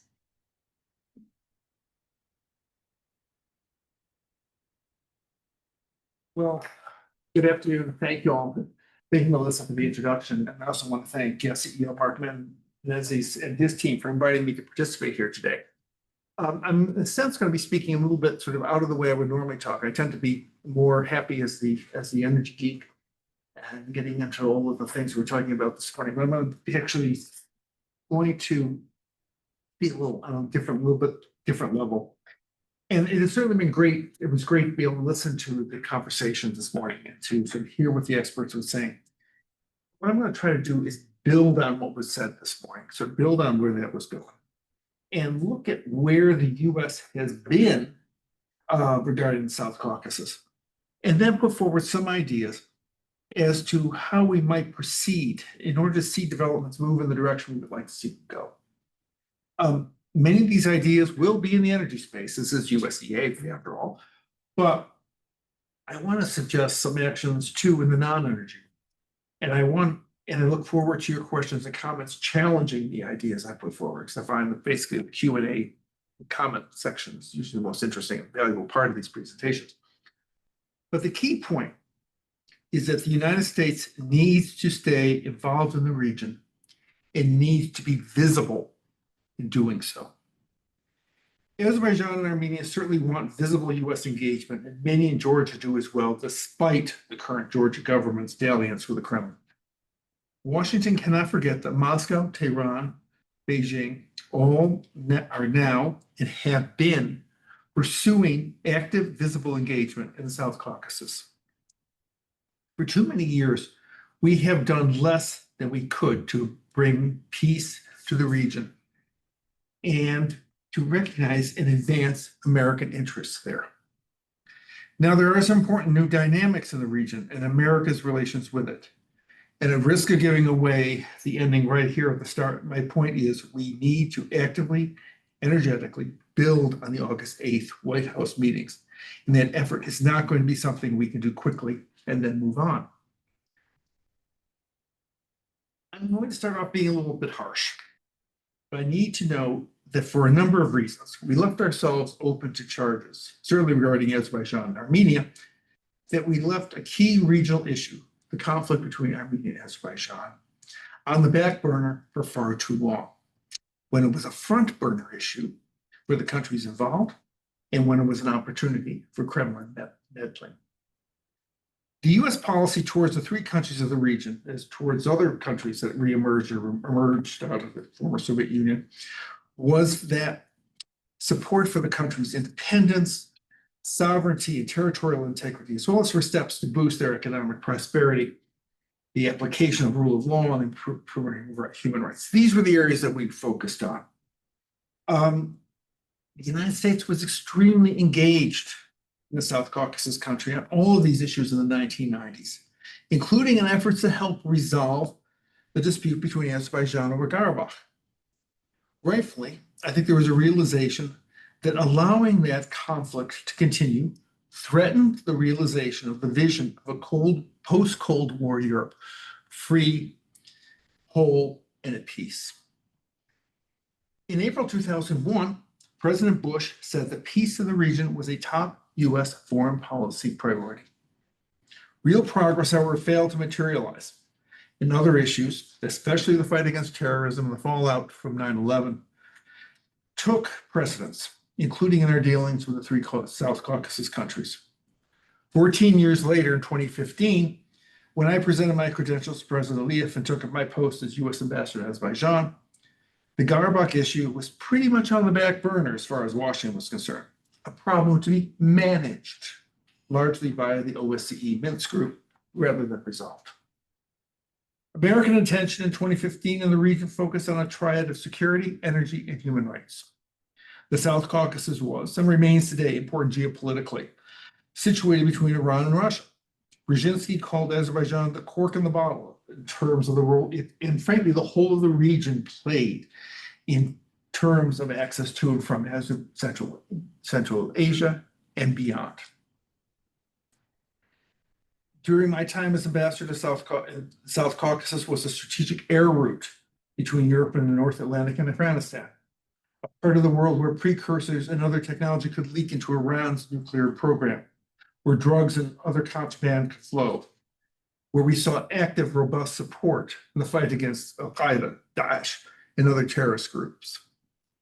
On the economic front, the United States wanted to see free market prosperity take hold and grow. However, Azerbaijan's energy resources and the desire to get that country's crude oil and other natural gas to Europe and others, Israel had long been a major buyer of Azerbaijani crude, was a key component of US and European countries' energy security policies and hence of our diplomacy. Hydrocarbons put Azerbaijan higher on the Washington radar screen, and there were few countries which better used their geographic location, their geology, and their diplomacy to advance their interests than Azerbaijan. The United States, under the Democrats and Republicans, expended tremendous diplomatic capital in supporting the modernization and expansion, first of Azerbaijan's crude oil production, and later the development of massive new natural gas deposits under the Caspian Sea. We worked with Azerbaijan, with the EU, with Italy, Turkey, Greece, Albania, Georgia, and others to develop oil pipelines, and then new pipelines for exporting natural gas from Azerbaijan to Europe. We wanted to bring Armenia into these energy security discussions, e.g. as part of the new routes for these new oil pipelines, and oil gas lines. But Yerevan repeatedly said no. Let me stress something else here because it is important when thinking about next steps following the August 8th meetings. While governments have had indisputable roles in developing these oil and gas pipeline systems, the oil and gas supply systems, they did not, and I would say could not have done it on their own. They needed energy and other companies to make it happen. And US diplomats and leaders played important roles in making those partnerships happen, in building those partnerships, to see those deposits developed, to see those pipelines built. These hydrocarbon exports were seen as important contributions to boosting needed global supplies, and as Russian weaponization of energy became more apparent, to providing Europe with an essential alternative to Russian gas exports. Azerbaijan's location as the only country that borders Russia and Iran made it key as well to efforts to bring Central Asian oil and natural gas to world markets in a way that could not be subject to Iranian or Russian tampering. Unfortunately, we didn't see all that we could have gotten done, and that could be a great topic to get Ambassador Mustard here to go through the joys of the Gulf Stream. I need to note the interest of presenting a complete picture that efforts on the human rights front in Azerbaijan were not as successful as on the energy or security fronts, and difficulties on the human rights aspect of our relations constricted our dealings. Georgia, however, was then seen as a potential bright spot. On this front, we kept up a strong relationship, especially important following Russia's 2008 invasion of the country and occupation of significant portions of Georgian territory. But one of the realities of foreign policy that can get overlooked is the asymmetry of interests, asymmetry in the areas of focus. While a global power like the United States will have many different foreign policy interests to pursue and balance, most smaller countries will not. They will focus on a smaller number of core issues for any number of reasons, including the availability of resources at hand. They will know every aspect of these particular issues, while our counterparts, for example, in our Congress or our executive branch, or even our State Department, will not.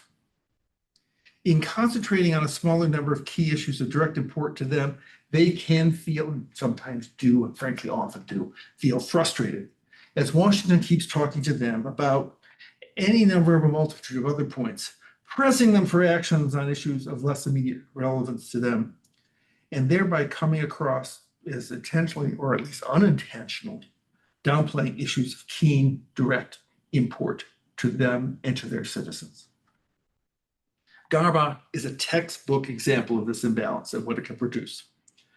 While it was an existential matter for Armenia and Azerbaijan, it was something that came to be seen in Washington as an issue to be managed, including because past high-level U.S. efforts have failed sufficiently to move the needle. High-level efforts that frankly also involved White House presidential time.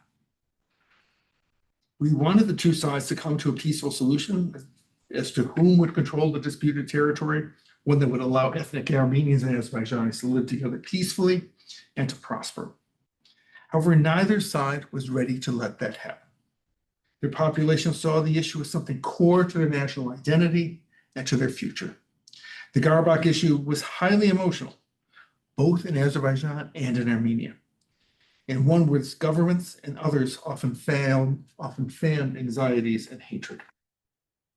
Moreover, while the United States and France, as other co-chairs of the OSCE Minsk group charged with helping Armenia and Azerbaijan find and come to a peaceful solution, Russia saw and used the persistent conflict as an opportunity to exercise influence and to build a sphere of influence in what Moscow would term the near abroad.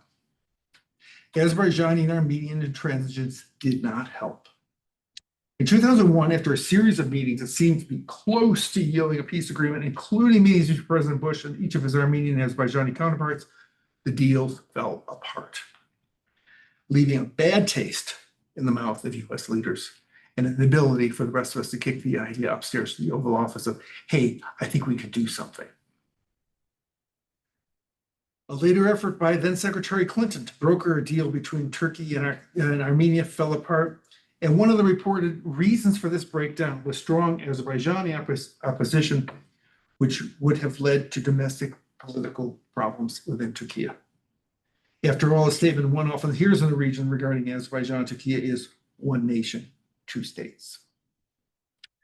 While we might have sought to manage the Karabakh problem, there were continuous efforts, continuous clashes, and repeated deaths, a number of deaths of soldiers and civilians on both sides. The term frozen conflict was a misnomer given the situation on the ground.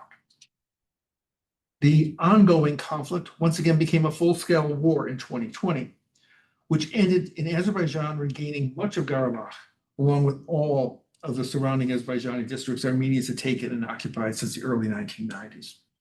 The peace brokered by Putin in November 2020 included over 1,900 Russian peacekeepers, a move designed to reassure ethnic Armenians and portions of Karabakh they still controlled. However, the lack of a Russian defense angered Armenians, who had regarded Moscow as their protector since the Tsarist days. Orthodox Russia was protecting the world's oldest Christian country, was the idea. When Azerbaijan completed its reassertion of control over the rest of Karabakh in September 2022, Armenians' anger over what they saw as Russian betrayal only grew. Let me fast forward here to August 8th, 2025. The White House meetings and documents initialed or signed by Presidents Trump and Aliyev and Armenian Prime Minister Pashinyan. I've sort of gone through and settled all this background because it shows how far things have come between Azerbaijan and Armenia in the past few years, how difficult that situation is, and why it is important that the United States remain actively and visibly engaged in the region in helping Armenians and Azerbaijanis build and cement a real peace.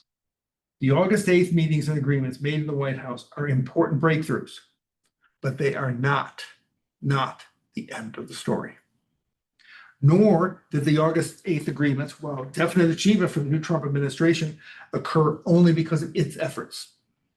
Following the 2020 war, there was a real uptick on engagement over Karabakh, both by the United States and Russia, but also by the European Union, France, and other European countries. Critical as well was the development of a direct bilateral negotiations between Azerbaijan and Armenia. Talks that began before Azerbaijan retook the remainder of Karabakh in 2023 and continued afterwards.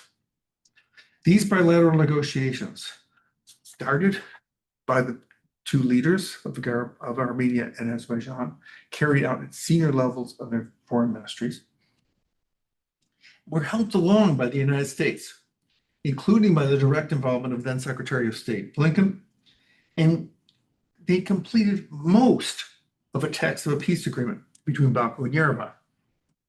Please note I said most. When President Trump took office this past January, while most of the agreement was settled, two issues remained that prevented conclusion of the agreement. As is often the case when observers say a document is 90 or 95% finished, that last 5 or 10% is really, really, really hard. And that's why it hasn't been finished. In the case of Armenia-Azerbaijan agreement, the remaining bits had to do with overland access across southern Armenia for Azerbaijanis between the main part of Azerbaijan and the separated exclave of Nakhchivan. A second tough issue had to do, as we noted this morning, with Armenian documents that could be read as Armenia maintaining claims on portions of Azerbaijani and Turkish territory. Here's where the United States played a creative key role. Steve Witkoff's and the White House's idea of an overland passage under U.S. supervision across Armenia, providing the needed connection between the two components of Azerbaijan, overcame the questions of whether Armenia would at some point block Azerbaijani access, as Armenia had since the early 1990s. It preserved Armenian sovereign control over its territory over this 27-mile strip.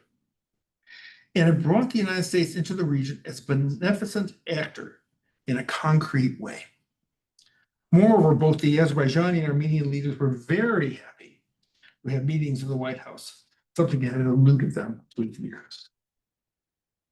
At this point, I should flag the impact of the August 8th agreements and what those impacts might be a little more broadly.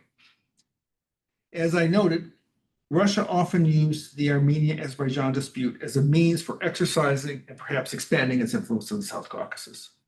The US's constructive approach undercut Moscow's spoiler role. Russia was already on the back foot with both Armenia and Azerbaijan. In 2020 and 2023, when Armenia was a member of the CSTO, the Moscow-dominated Collective Security and Treaty Organization, Armenia appealed to Russia for help fighting Azerbaijan, but no hope was coming. No such hope was coming. No such help was coming. Disappointing Armenians and breeding deep unhappiness in a relationship where Armenia had breeding deep unhappiness in a relationship where Russia had long been considered the country's best and most important friend. Meanwhile, the downing last Christmas of the Azerbaijani civilian aircraft by Russia and the deaths of 38 of 67 people on board, Russia's refusal to show proper contrition, and then the deaths of 2 ethnic Azeris and the arrest of more than 50 others by Russian authorities in Yekaterinburg in June severely undermined Russia's relations with Baku. There was already a wariness in the Azerbaijani government after years of Russian actions, such as providing Armenia with weapons on credit that the Azerbaijanis had got from Russia but had paid for. In Russia's December and June actions, these actions by Russia in December and June brought about a serious frostiness in the relations. This frostiness, of course, can be reversed, but Russia's use of Karabakh dispute does stand in contrast to Washington's actions on a way forward. Turkey is another key regional player we need to consider. Following Azerbaijan's military successes in the 2020 war, there were positive indications suggesting relations between Armenia and Turkey might be normalized. While such a positive move is still hoped for, and Turkish officials have and will continue to say they foresee opening the border with Armenia along with trade and normal government-to-government relations,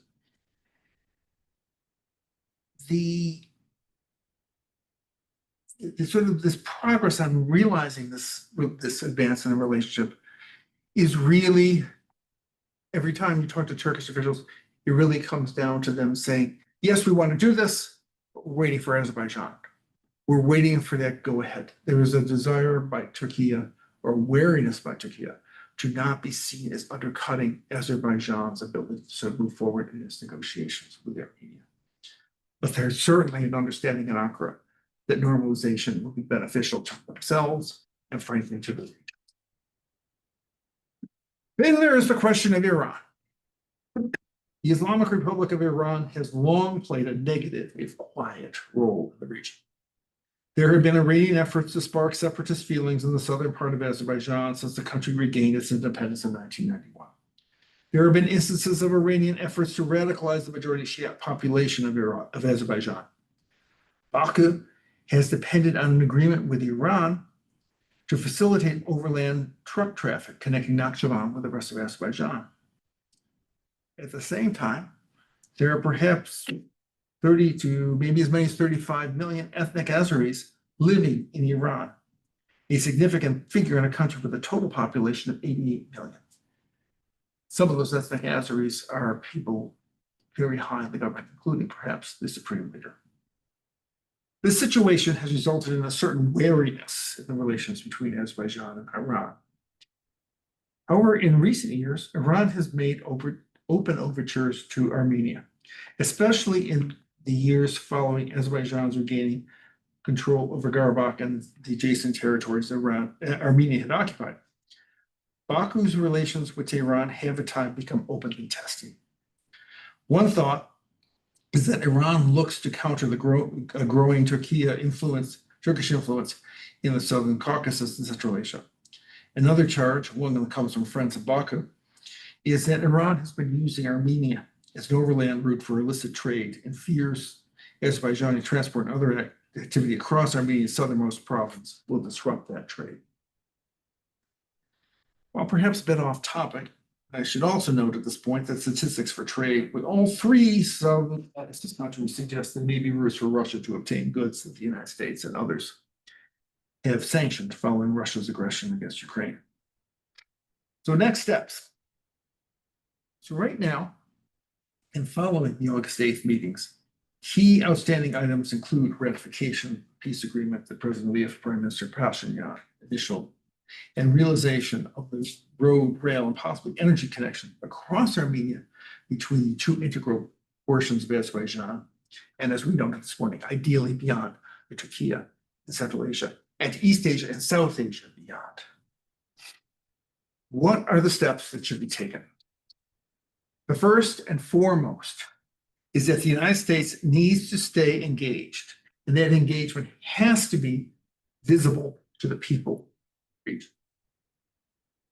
August 8th cannot be seen as a one-off, but rather as the first of a number of steps to help the countries of the South Caucasus, especially Armenia and Azerbaijan, build a secure, prosperous, peaceful future. The good news is I've heard from various sources that the USG is actively working to flesh out what was agreed, especially in terms of the trip approved for peace and prosperity. It is important that a new highway and rail link be built across the trip, and that there be connections with the growing network of transport routes known as the Middle Corridor, crossing Eurasia, but avoiding Russian and Iranian territory. This route is important, not just in terms of connecting Europe with South and East Asia, but as a basis for new industries and other commercial activities. It is important to remember that the old Silk Road was not a highway connecting Xi'an with Constantinople or Venice, but rather a network of way stations, manufacturing, and other commercial centers where goods were created and traded. Things did not simply pass through on the old Silk Road. Value was added. This brings me to a second point. While there's a lot the USG can do, and I will list some of those things in a second, American companies must be part of the picture. Bringing, selling equipment, design services, technology, all of these things are needed to make the trip a reality and hopefully to bolster the Middle Corridor and the economies along it. Certainly, it will be great to see made in the USA equipment and installations along the trip and beyond. But American companies also provide design, operational software, and other services and products to improve and regulate the flow of traffic, to improve customs operations, to improve grids and electrical transmission. In other aspects, we need to see a modern, efficient corridor. Energy remains a key concern. There is a discussion about a possible oil or gas pipeline through the corridor, but it might really be more important, I think, as an avenue for electrical transmission. Since Azerbaijan regained its independence in 1991, the United States has, as I noted earlier, worked to help the country develop and export its hydrocarbons. When I say the United States, I don't just mean the government, even though the State Department was a critical player in that effort. We need to have US companies in the region. However, companies need to make profits, which means the governments need to do all that they can to help make sure there are the right conditions to attract and keep companies, capital, and other investments. While looking to attract and keep US companies in the region, governments, and I would include the USG in this, need to be looking at what needs to be done to keep capital within those three countries. If the people of the country see their domestic markets as a place to invest and grow, it will go a long way in attracting foreign capital. At the same time, the USG needs to have EXIM and DFC up and running in the South Caucasus to help our companies undertake the desired economic engagement and enable them to offer terms competitive with those coming from China, the EU, Turkey, and others. And coming back to energy, Azerbaijan and other countries have great potential for wind, solar, and hydropower. We should pursue an all-of-the-above approach in supporting development of their energy resources, not just for the countries themselves, but for the contributions this modernization can make to European and regional energy security more generally. We should not hold back when Azerbaijan, for example, looks to develop its tremendous wind capacity. We should look as well at what we can do to help the countries of the region modernize and strengthen their electrical grids, some aspects of which are painfully outdated now. And one less action the USG can undertake, helping the countries build understanding of each other and put behind them the hatred and fear that have influenced relations and often their domestic politics of these countries for over 35 years. We have been successful in a number of areas of the world, helping people move past their conflicts and hatreds. It's slow, hard work. It requires persistence. It can be done, as we have seen in Northern Ireland, Western Europe, and elsewhere. It is not something soft and nice to do. It is tough, it is demanding, and it is essential in reshaping the dynamics towards peace and away from conflict, in shaping the dynamics of the region in ways that are beneficial to US interests. So let's see programs to help reform education in the region, rewrite textbooks, see scholarships that bring Armenians, Azerbaijanis, and Georgians to American universities. I have to confess I lied when I said one last action before. There's another thing the United States can and ought to do. Engage with outside partners, including Turkey, the EU, and numerous European governments, to engage with the South Caucasus, as well as to help its people and its governments build the lasting just peace and prosperity that its people want and have wanted for too long, the peace that has too long eluded them. So in conclusion, and opening things up for questions, let me say that I know that I tended to focus a lot here on Azerbaijan and Armenia, and I'm probably guilty of giving short shrift to Georgia. To a great extent, this failing is due to the fact that it is Armenia and Azerbaijan that are taking the risks today, engaging the United States actively, and which are looking to a new future for themselves and the region. However, I think there are points, including regarding the opportunities, threats, and other dynamics internal to the South Caucasus and coming from others outside the region, that apply to Georgia as well as Azerbaijan and Armenia. The most critical point for Georgia, as for Armenia and Azerbaijan, is the need for ongoing engagement with Washington to provide a needed look for a pro-Western aspect, to have that engagement provide a needed hook for a pro-Western aspect to its foreign policy, and to prevent feeling that there is no alternative to Russia and China. So with that, thank you very much, and let me have your questions, comments, and attacks.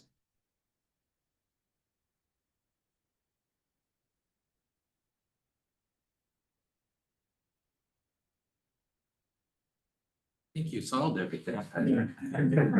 I can't believe that. I know too many of you, and I'm thinking that you've gotten nice in your old age. We didn't need the panels. He was just giving the speech. In terms of soft, Thank you, Eric. I knew I could count on you. we talked about soft power and the lack thereof at this point, and sort of, we have an administration which is not using traditional tools for engagement. Do you think that is going to be a boon in this particular case, or are we going to have to see state recreate some of the old tools in order to have success? I don't know if state is going to be the ones that can recreate it. I think it's in Congress, frankly. I think given your former home, my son's former home, brother's former home, it's part of this. We have, as we started talking sort of on the margins earlier, the term soft power is one that has an unfortunate connotation in the US political context right now. Soft sounds nice. And I think if you actually look at how countries exercise soft power, i.e. non-military power, it's quite instructive. I would look, okay, I'll be indiscreet here.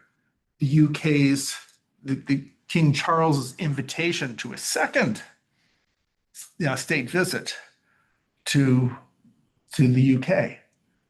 Don't you think that had some impact on US policy? We sort of joked earlier, it's not really a joke. I've seen this repeatedly with France. That trip to the Elysee will get all sorts of business deals signed. Is it hard power or soft power that China's using? They would say soft power to build the Belt and Road Initiative and to increase their influence across Eurasia. Is it soft power or hard power that the Chinese used to build an oil pipeline across Burma to help reduce their dependence on the Straits of Malacca? India, Germany, Italy, you can keep on going on and on and on. This dichotomy, I think, is kind of counterproductive. Think about the effect that our universities have had in terms of training world leaders, not just political, but economic, scientific, cultural. That's soft power. But it's power that has really had a tremendous benefit to the United States. Movies, entertainment. What makes you attractive to another country, to another people? All that is soft power.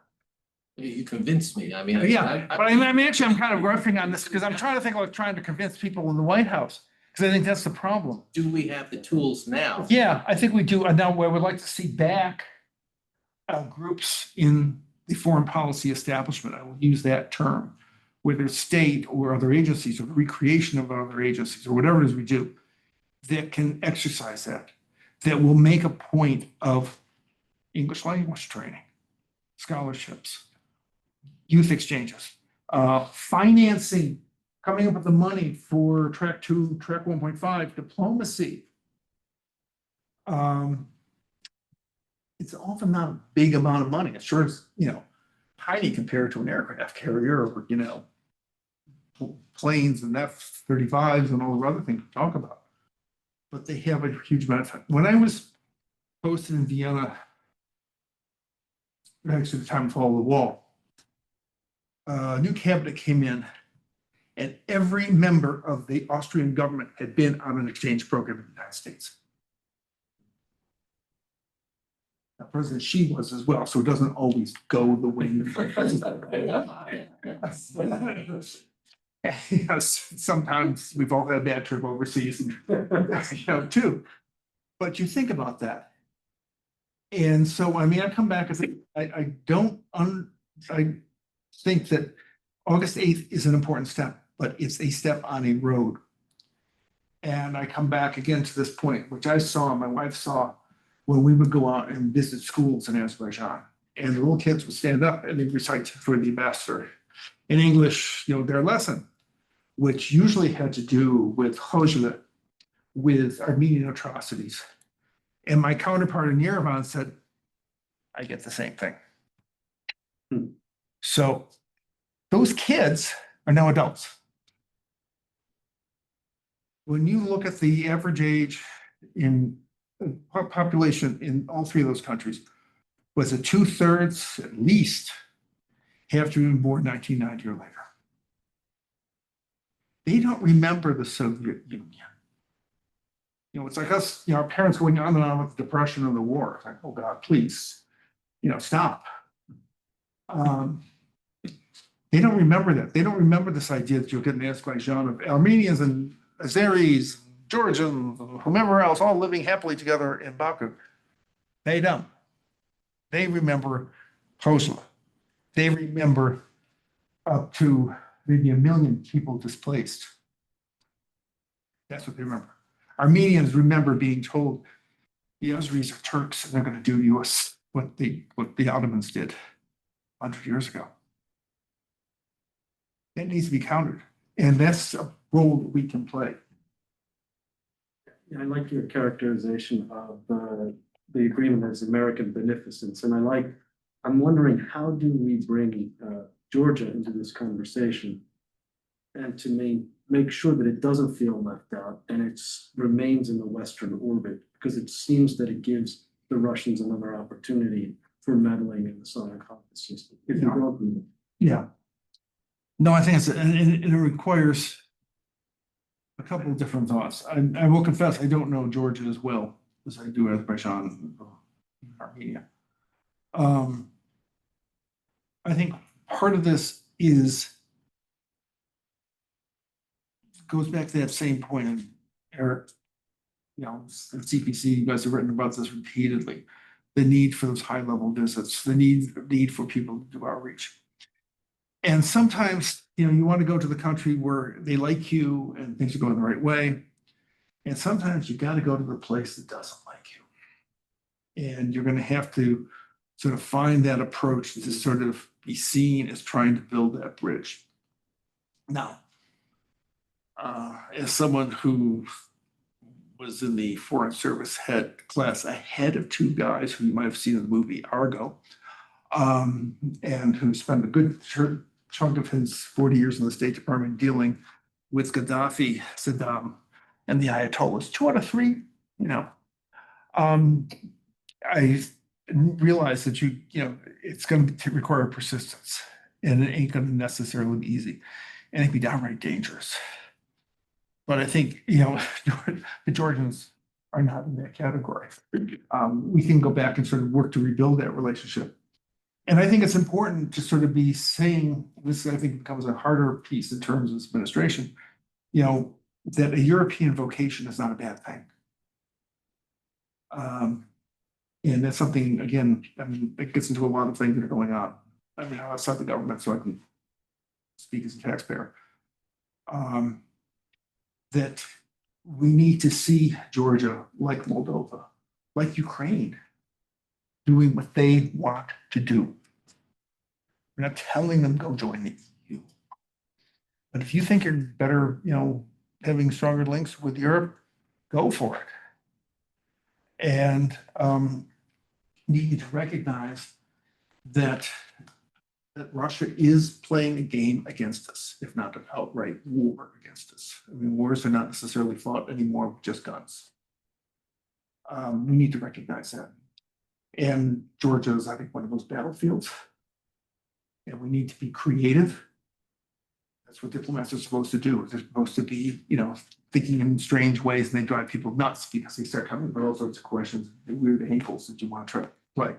But try those weird angles with Georgia. Build those contacts, maintain contacts, and don't get caught in a sort of I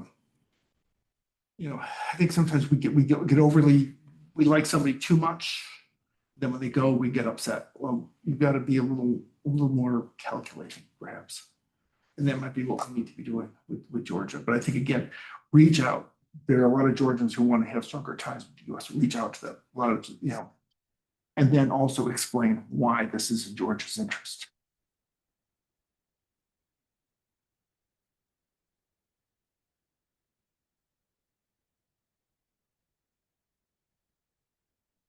I'm reading the room. I think it's time.